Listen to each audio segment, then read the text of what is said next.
The Philadelphia Eagles have one of the best records in the NFL, and they sit up top the NFC East Division with a 7-2 record. And their defense has been tremendous this season. And we'll touch on defense on the back half of this video. But I want to focus on the biggest problem here with the Philadelphia Eagles, and this is a problem that could cost them in the postseason. It's their offense. And it's not the personnel. It's not Jalen Hurts. It's not Saquon, Devontae Smith, and A.J. Brown. It's the coaching with Kevin Patullo. He is one of the worst offensive coordinators in the NFL. And I want to touch on this before we really dig into the scheme with Kevin Patullo and lack thereof. It's going to always be a crowd. They're going to say, well, the Philadelphia Eagles, they're 7-2, they're winning games. The Philadelphia Eagles, they went out there and they won games in 2023 with a terrible offensive coordinator and Brian Johnson. In the regular season, they won enough games to make it to the NFL playoffs, and they lost in the first round to the Tampa Bay Buccaneers. Coach Johnson was horrible as an OC. It was a bunch of routes underneath, a bunch of curl routes, a bunch of slants. They ran crossers every now and then, but teams started to realize he's not going to adjust his play calling. We could sit our linebackers and our corners on top of those players, and we could send in that blitz on Jalen Hurts constantly. And that is why Jalen Hurts struggled against the blitz that season. He had 23 passing touchdowns to 15 interceptions. That game against the New York Jets that season was the blueprint on how to go out there and defeat the Philadelphia Eagles at that point in time. And they still had a lot of talent on the offensive line in the backfield. And the reason why I bring this up, you can win games in the regular season. You can get away with a lot of things. But if this carries over to the postseason, you may be screwed. Now, they moved off of Coach Johnson. They moved out that defensive coordinator, and they brought in Kellen Moore last year. Kellen Moore was not the perfect offensive coordinator, but he did his job very well. He was an outside hire.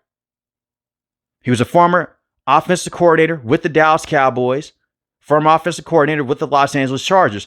The main negative with Kellen Moore at that point in time, he would not commit to the run. That's why they moved off him with the Dallas Cowboys. That was more so Mike McCarthy. He wanted to call plays. But he comes over to the Philadelphia Eagles the first 4 weeks of last season. It was very hot and cold. They're very inconsistent. But as the season went on, he got comfortable with his personnel, and he altered his play calling. He realized Jalen Hurts, he doesn't have to go out there. He doesn't have to have 30 to 35 pass attempts in every single matchup. We can run this football. We have the best offensive line in the league. A zone rushing attack with Saquon. They had the second best rushing attack in the NFL last season. And it was more than just running the football up the middle between the center and the guard position. Toss plays, stretch plays, pulling guards, pulling tackles. It was a breath of fresh air with Kellen Moore, and they worked off of play action. And if you try to stack the box, here comes A.J. Brown on the outside in one-on-one situations, and the same with Devontae Smith. They ran shallow crosses, dig routes. The passing concepts, they were basic, but it worked because the run game was so dominant. And when you needed a big play, Kellen Moore, he'll call up a pass play. Let's not forget the work that he did with Dak Prescott and the Dallas Cowboys. It was a very pass-heavy system. But Kevin Patullo was with this coaching staff last year. He was a former pass game coordinator. He worked underneath Kellen Moore. So instead of going out there and expanding on what Kellen Moore did last year, you come out here this season, generic play calls, you're not altering your game plans here, and you're running plays that don't make sense. Now, the Philadelphia Eagles, they run some shotgun plays, and that's fine every now and then, but they run a lot of shotgun. It doesn't make sense for a team that is weak at the wide receiving position outside of Devontae Smith and A.J. Brown. Jahan Dotson was selected in the first round by the Washington Commanders. It's the reason why the Commanders were willing to trade him in the division.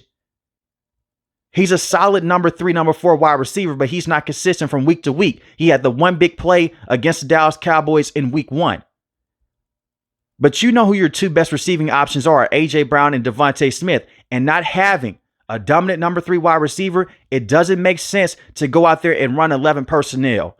And for the ones that don't know, 11 personnel, you have 1 running back on the field, 1 tight end, 3 wide receivers. I look at it from this standpoint. Philadelphia, they should be a 12 personnel team every single week. You're going to have 2 tight ends, 2 wide receivers, 1 running back, and you put Jalen Hurts under center. That opening drive against the Green Bay Packers was very good. It was very smooth. You had Jalen Hurts under center, hand the football off to Saquon. You got some motion patterns with A.J. Brown and the same with Devontae Smith. He went away from that. He doesn't have a feel for the game. I'm talking about Kevin Patullo here. This is where Kellen Moore had a feel for the game. He realized some weeks this is not A.J. Brown's day. I'm not going to force him to football, but Devontae Smith, he's working right now. Let's work out with that game plan. And the defense, they put a lot of attention on him. Here comes A.J. Brown, tunnel screen. Let's work off a play action. Get the football deep down the field to A.J. Brown. And we've seen Kevin Patullo have moments like this, but it hasn't lasted for an entire game. You go back to week 1 against the Dallas Cowboys, A.J. Brown, his first target, his first catch came late in the 4th quarter on a comeback route. That should never happen. You get your playmakers involved early and often. And the only reason why A.J. Brown was able to get that 1 catch, the Dallas Cowboys started to send pressure on Jalen Hurts. And they put a lot of attention on Devontae Smith. A.J. Brown, one-on-one situations. And that's against one of the worst defenses in the NFL. And I get it. It's week 1. You're still figuring things out. But this isn't just week 1 for Kevin Patullo. You've been with this coaching staff before.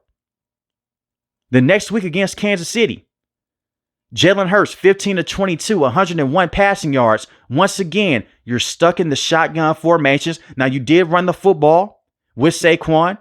He has some good moments. He has some bad moments. I know the offensive line of the Eagles has been banged up this season. But you barely made adjustments in this game after halftime.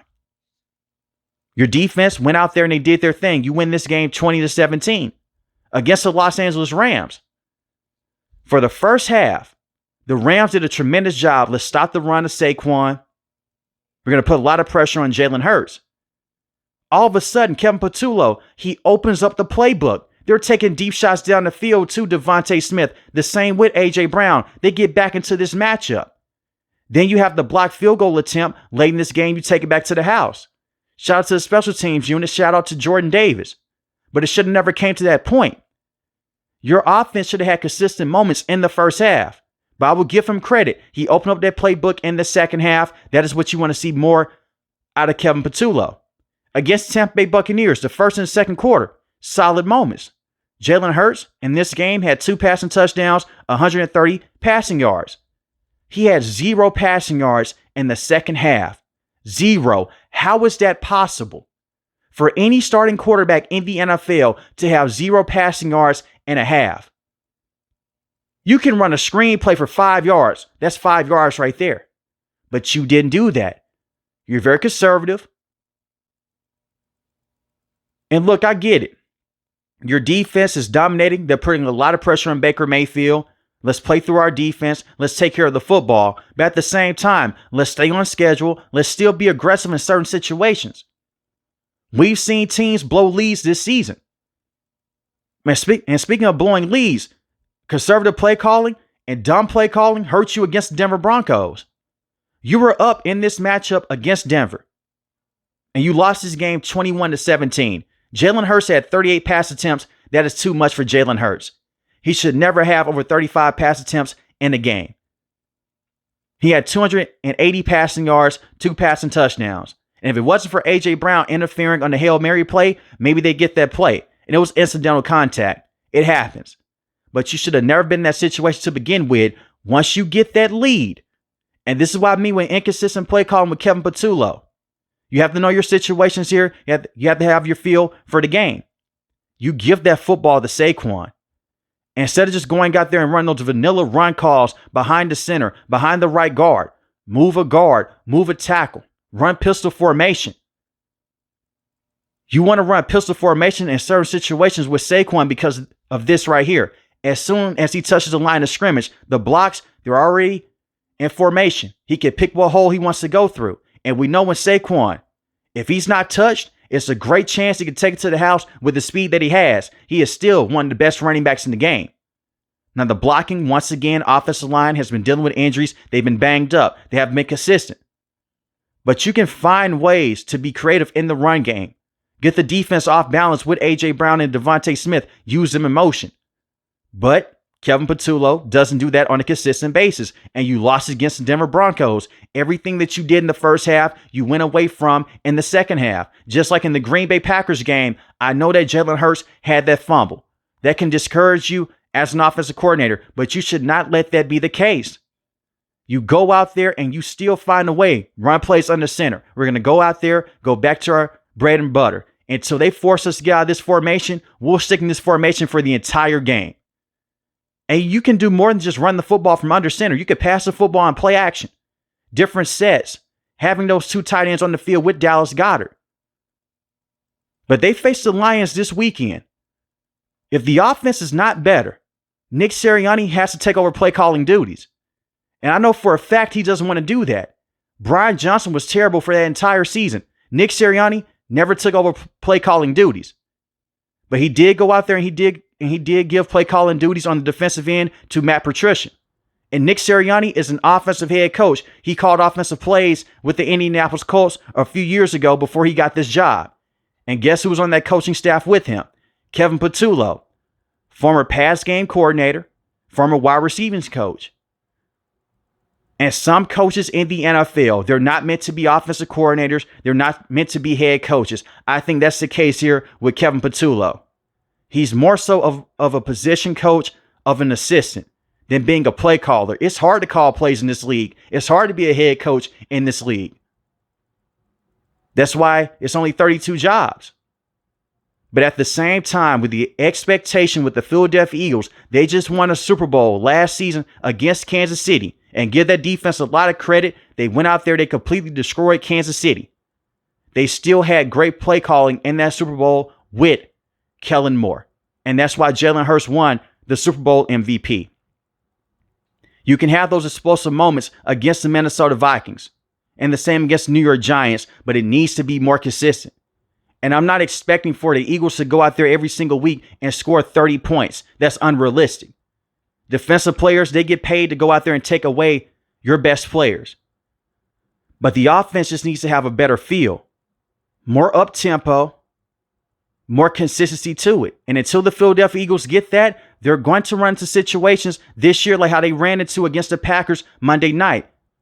For you to only have 10 points on the board and you have Saquon, A.J. Brown, and Devontae Smith in the legs of Jalen Hurts, that's criminal. The play calling was even bad against the Dallas Cowboys in week 1. If you go back to that game, I know it was a very long time ago. Jalen Hurts had 2 rushing touchdowns in the red zone.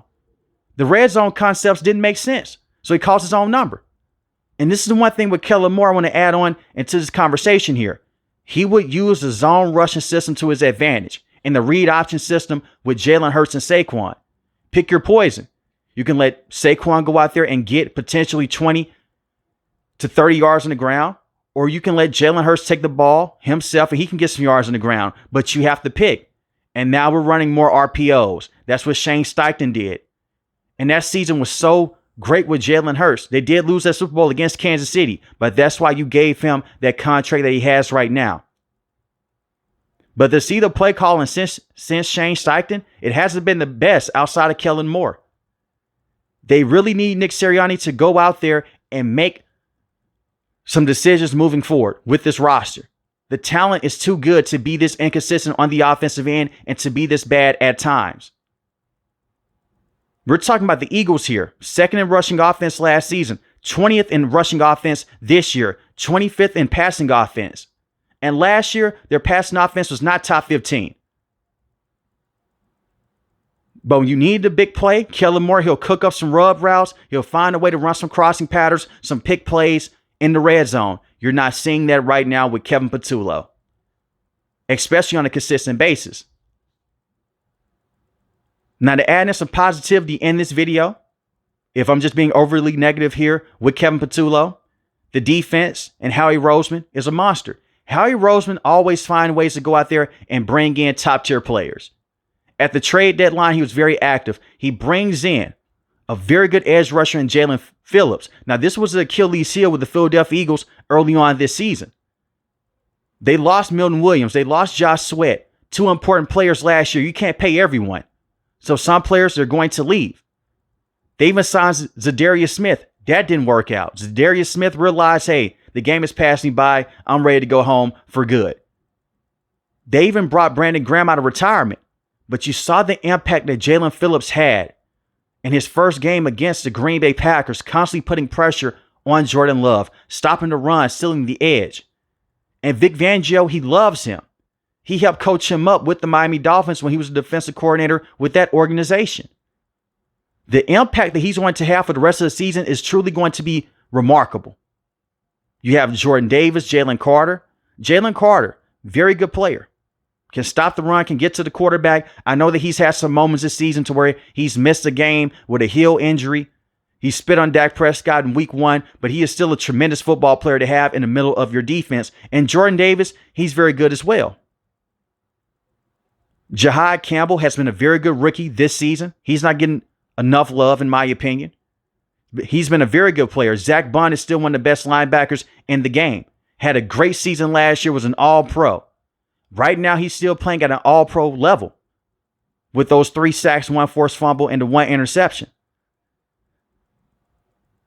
You have Nolan Smith and Nakobe Dean. Nakobe Dean has missed time this season dealing with an injury, but when he's fully healthy, he's one of the better players in the front 7.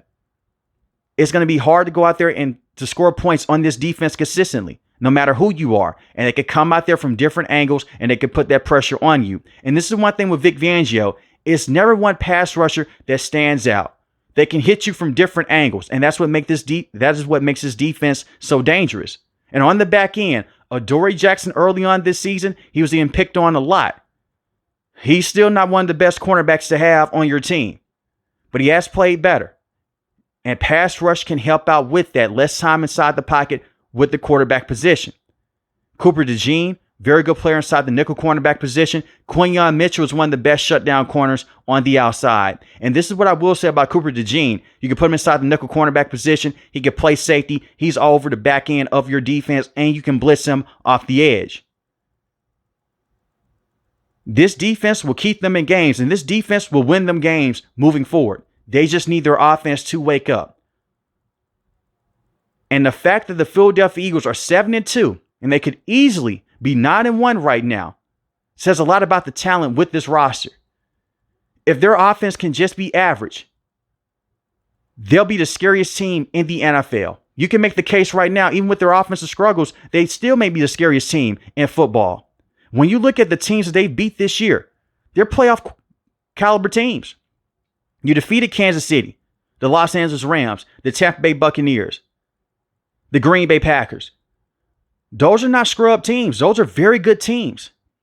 And you lost against the Denver Broncos, but you were up big in that matchup. You go out there and you close out that game, you're 9-1. You did have a slip up against the New York Giants, but tough losses, they're going to happen. And that was in a short week after you just lost to the Denver Broncos. They just need Kevin Patullo to step up. And if he can't get it done this weekend against the Detroit Lions, it's time to give up the play calling duties. And Nick Sirianni, you have to take over. And that would not be an overreaction with how underwhelming this offense has been this year. But let me know in the comment section below, how do you feel about the Philadelphia Eagles, and do you still view them as a Super Bowl contender in the NFC? If you're new to the channel, hit the subscribe button. If you like the video, hit the like button. Most importantly, want each and every last one of you guys to stay safe, stay positive. Thanks for the video, guys. God bless.